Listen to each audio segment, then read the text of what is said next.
Exercise करने के बाद क्या लेते हैं? अल्पाहार। अल्पाहार का मतलब क्या है? जो शीघ्र पचने वाला हो, दुष्पाच्य नहीं हो। तो जो लोग एक्सरसाइज करते हैं ना, माता ऐसे नहीं, लिख करके कल देना तो सूजन बारे में बात करेंगे। तो ये ध्यान रखो, कल सुबह दे दीजिएगा, बैठ जाओ। तो ये ध्यान रखो कि भाई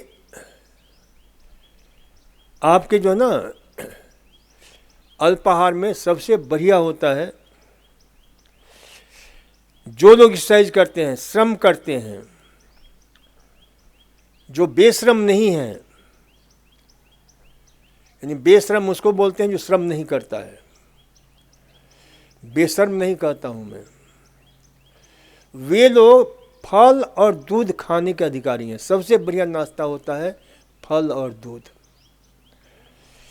क्योंकि प्रत्येक फल में, कई लोग कहते हैं कि फल में जो ना खट्टा होता, खटास होता है। अरे मैं तो विगत कई सालों से टमाटर और दूध लेता हूं, मैं सुबह नाश्ता मेरा यह होता रहा है। तो प्रत्येक फल में खटास होता है, एसिड होता है, जिसको हम बोलते हैं, जैसे सेब खाते हैं उसमें मैलिक एसिड है, आपके जो है टमाटर है उसमें ऑक्जेलिक एसिड होता है। लेकिन जब पक जाता है अच्छी तरह से तो बहुत अच्छा एसिड में, जिसका नाम है साइट्रिक एसिड, और मैलिक एसिड में रूपांतरित हो जाता है। ये सब रिसर्च है। और आपके किसी में एस्कॉर्बिक एसिड होता है, किसी में जो है सक्सिनिक एसिड होता है। तो प्रत्येक एसिड क्या करेगा? आप देखते हो ना, जिसको दूध नहीं पचता है तो डॉक्टर क्या कहते हैं कि भाई दूध को फाड़ करके दो। सुना कि नहीं सुना है? तो दूध को काहे से फाड़ते हैं? नींबू से फाड़ते हैं। तो पचने में क्या होता है? सुपाच्य हो जाता है।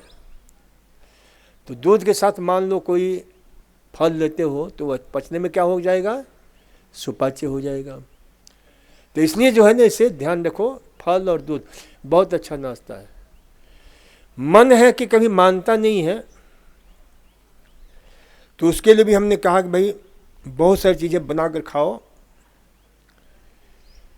एप्पे बनाओ, अप्पे की, अप्पे बोलते हैं कि एप्पे बोलते हैं, क्या बोलते हैं?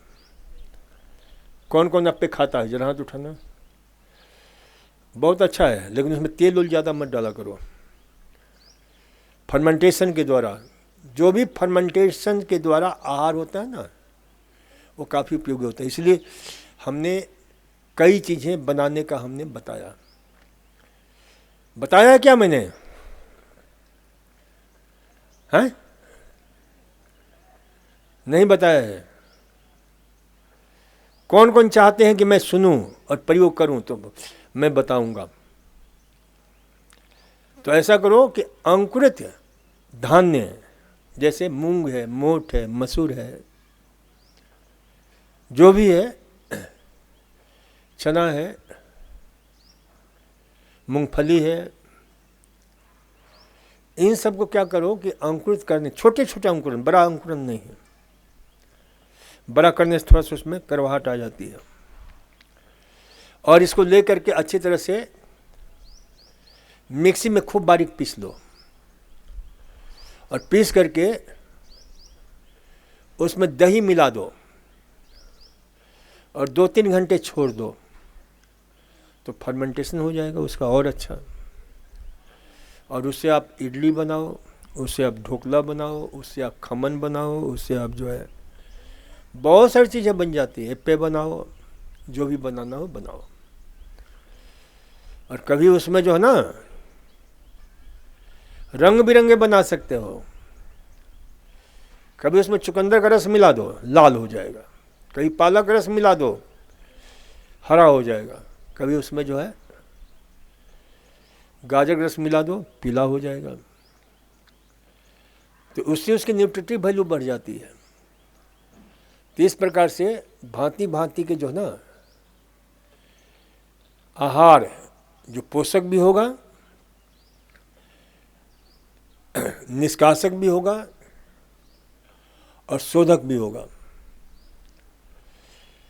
यानी जो शरीर को पोषण देगा, शरीर से विकार को निकालेगा, डिटॉक्सिफाई करेगा, और निष्कासक यानी शरीर का शोधन भी किया, और जो भी पूरा कचरा था, क्योंकि फाइब्रस फूड हो गया, तो अच्छी तरह से निकाल बाहर भी करेगा जो भी गंदगी है, टॉक्सिक मैटर है। तो इसलिए इसका नाम ही रखा है हमने पोषक, शोधक और निष्कासक। तो ये जो है ना, इसका प्रयोग करो।